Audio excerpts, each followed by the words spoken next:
සුබ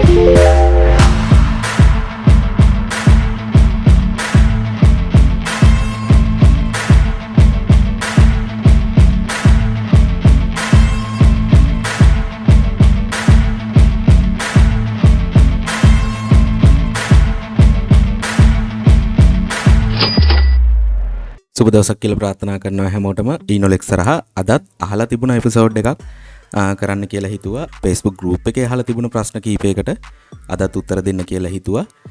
වැඩිදුර පැහැදිලි කිරීමක් එක්ක. මෙහෙම fee එකක් ඇඩ් කරගන්නේ ඇයි කියලා අපේ සහෝදරයෙක් අහලා තිබුණා.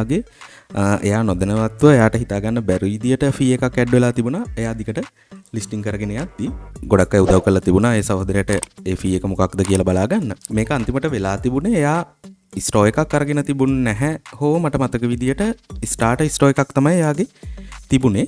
එතකොට ස්ටාර්ටර් ස්ටෝ එකකට හෝ ඉන්ඩිවිජුවල් account එකකට අපිට හම්බ වෙන්නේ ලිස්ටින් 250යි. ඒ 250 ලිමිට් එක යා රීච් කරලා තිබුණා. ඊට වැඩිපුර යා ලිස්ටින් දාගෙන තිබුණා. ඒ දාලා තිබුණ ලිස්ටින් වලට සත 35 ගානේ eBay එකෙන් ෆීස් charge කරලා තියෙනවා. ඒ charge වුණ ෆීස් ටික තමයි එකතු වෙලා යාට 1365ක් විදියට total පෙන්නලා තියෙන්නේ.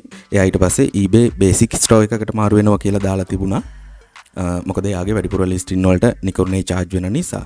මෙතෙන්දි මතක තියාගන්න ඔයාලට ලිස්ටින් 250 තමයි දැන් අලුතෙන් හම්බ වෙන්නේ. starter store එකකට හෝ ඔයාලා individual account එකෙන් තාම කරගෙන යනවා නම් එතකොට ඔයාලට ලිස්ටින් 250ක් යනකම් free දා ගන්න පුළුවන්. එතනින් එහාට 251 වෙනි ලිස්ටින් එකේ ඉඳලා ඔයාලට ඉන්සර්ෂන් ෆී එකක් charge වෙනවා. එතකොට මේ ෆී එක ඔයාලා ගෙවාගෙන ලිස්ටින් දානවට වඩා බේසික් ස්ටෝර් සබ්ස්ක්‍රිප්ෂන් එකට මාරු වෙලා එතන ඉඳලා ඔයාගේ ඊළඟ ලිස්ටින් ටික දාගෙන යන එක ගොඩක් වාසි. මොකද බේසික් ස්ටෝර් එකකට එන්නේ 24.95ක් වගේ මට මතක විදියට ගාන එන්නේ. එතකොට බේසික් ස්ටෝර් එකේ $24.95ට මාසෙට අපිට ලිස්ටින් 1000ක් යනකම් ලිස්ට් කරගන්න පුළුවන්. එතකොට අපි වෙන වෙනම ලිස්ටින් වලට මේ වගේ ෆී එකක් ගෙවනකොට $24.95 කියන එක බොහොම පොඩි ගාණක් කියලා අපිට තේරෙනවා. මොකද ලිස්ටින් 1000ක්ම දාන්න පුළුවන් නිසා. ගොඩක් අයට මේක මේ අර ලිස්ටින් දාගෙන යනකොට එකපාරටම පේන්නේ නැහැ. ලිස්ට් කරගෙන යනවා අපි මේ ඉක්මනට ලිස්ට් කරන නිසා. නමුත් ලිස්ටින් එකක් දාද්දී ඔයාලට ලිස්ටින් එක දාන්න යද්දී ලිස්ට් ඉට් now කියන බටන් එක ගාව උඩ පෙන්නනවා ලිස්ටින් එකට අදාළව මොන හරි ෆී එකක් charge වෙනවා නම් පොඩි info icon එකකුත් එක්ක ඔයාලට පෙන්නනවා එතන ෆී එක මෙච්චරයි කියලා. අන්න එතන ක්ලික් කරාමත් ඔයාලට බලා ගන්න පුළුවන් මොකටද මේ ෆී එක ඇඩ් වෙලා තියෙන්නේ කියලා. චුට්ටක් කල්පනාවෙන් ලිස්ටින් ටික ඉස්සරහට දාගෙන යන්න. මොකද 251 වෙනි ලිස්ටින් එකේ ඉඳලා ඔයාලට අනිවාර්යයෙන්ම ඒ ෆී එක ඔටෝමැටිකලිම ඇඩ් වෙනවා. ලිස්ටින් 250ට වැඩි කෙනෙක් ඉන්නවනම් එතනින් එහාට ඔයා ලිස්ට් කරගෙන යනවනම් ස්ටාර්ටර් ස්ටෝ එකේ ඉන්න එපා. කෙලිම බේසික් ස්ටෝ එකට මාරු වෙලා ඔයාගේ ලිස්ටින් ටික දිගට දාගෙන යන්න. නිලන්ත ප්‍රදීප් කියලා තව සහෝදරයෙක් කාලා තියුණා මම eBay අලුතෙන් පටන් ගත්තේ US ලොකේෂන් දාලා dropshipping කරාට account එකට ප්‍රශ්නයක් වෙන්නේ නැද්ද? eBay එකෙන් permission ගන්න ඕනිද? මේකට මම කලිනුත් වීඩියෝ එකක් කරා දවස් 2-3කට කලින්. මෙතෙන්දී ඔයාට eBay account එක තියෙනවා නම් ඔයා අලුතෙන් හැදුවා හෝ ඔයාගේ තිබිච්ච එක suspend වෙලා හරි එහෙම වෙලා කොහමද ඔයා අලුතෙන් eBay account එකක් හදලා පටන් ගන්නව නම් ඔයාට කෙලින්ම US ලොකේෂන් දාලා පටන් ගන්න පුළුවන්. ඔයා eBay account එකේ සතියක් විතර active ඉඳලා ඊට පස්සේ ඔයා eBay academy course එක complete කරන්න. academy course එක complete කරලා ඉවර වෙලා eBay එකට live chat එකක් දාන්න. live chat එක දාන එක ඔයාට eBay Canada site එකෙන් වගේ කරගන්න පුළුවන්. log වෙලා ඒ වලම live ඔයාලත් එක්ක chat කරලා ඔයාගේ ප්‍රශ්න විසඳ ගන්න. මේකට මොන වගේ විදියටද මේ ප්‍රශ්න ටික අහන්න ඕන, මොන වගේ දේවල්ද අපි eBay එකට කියන්න ඕන කියන එක ගැන මම කලින් වීඩියෝ එකක කරලා තියෙනවා. බලපු නැති කෙනෙක් නම් ඒ වීඩියෝ එක බලන්න ඔයාලට අදහසක් ගන්න පුළුවන්.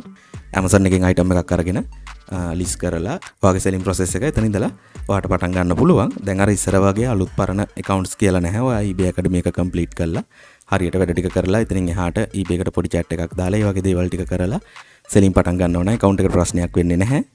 එමෙහිට කරගෙන යන්න තියෙන්නේ ඔයාගේ account එකේ history එක හැදෙනකම්. ඒ කියන්නේ feedback ඇවිල්ලා items කීපයක් deliver වෙලා ඒ වගේ tracking on time වැටිලා ඒ වගේ අර professional behaviors ටිකක් ඔයා maintain කරනවා නම් හරි ඔයාගේ account එක establish වෙනකම් ඊට පස්සේ ඔයාට එක දිගට sell කරගෙන හොඳ selling pattern එකකට account එක grow කරගන්න පුළුවන්. වෙනද වගේම වීඩියෝ එකේ අන්තිමට මතක් කරනවා Enolex Dropshipping Help අපේ Facebook group එක ගැන. ඔයා group එකට එකතු වෙලා නැති කෙනෙක් නම් group එකට එකතු වෙන්න කියලා ආරාධනා කරනවා. ඒ වගේම Enolex Facebook page එක තියෙනවා. ඔයා page එක follow කරලා නැති කෙනෙක් නම් page එක follow කරන්න කියලාත් මතක් කරනවා. ඒ වගේම enolexedu.com අපේ වෙබ්සයිට් එක තියෙනවා. ඔයාට Amazon to eBay dropshipping සම්බන්ධයෙන් සියලුම professional services ඔයාට ලබා ගන්න පුළුවන්.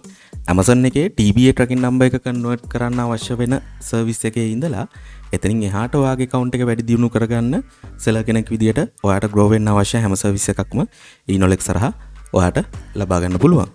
එහෙමනම් අපි අලුත් වීඩියෝ එකකින් අලුත් එපිසෝඩ් එකකින් නැවත හම්බ වෙමු. selling වැඩි වෙන සුබ දවසක් ප්‍රාර්ථනා කරනවා වගේම හැමෝටම ජය.